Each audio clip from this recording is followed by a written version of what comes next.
The new way to shop for used cars and trucks, now in Searchlight.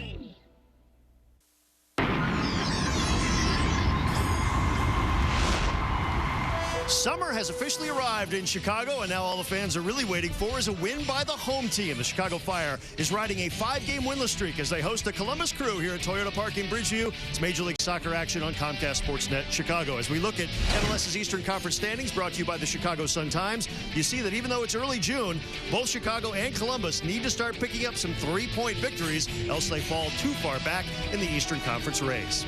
Good evening, everyone, and welcome to the Verizon Wireless pregame show. I'm Ken Tomash. He's Kenny Stern. Chris Doran will be with us shortly.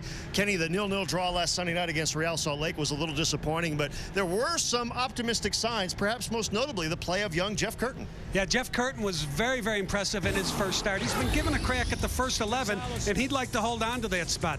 What we saw to Jeff Curtin last week is an ability of a young player, second-year player, to read the game. He can mark well, but he also knows when to pull away from his man to clean up the ball when necessary.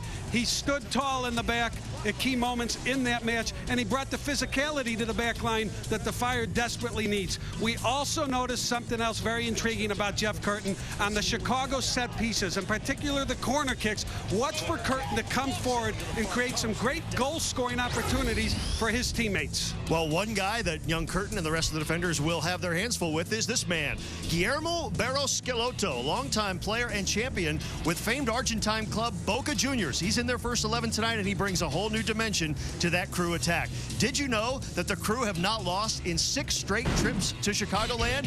Fire fans remember only too well the home finale last year when the Crew broke open a 1-1 game with 3 late goals to win it 4-1. Revenge on the mind of the Fire when we come back.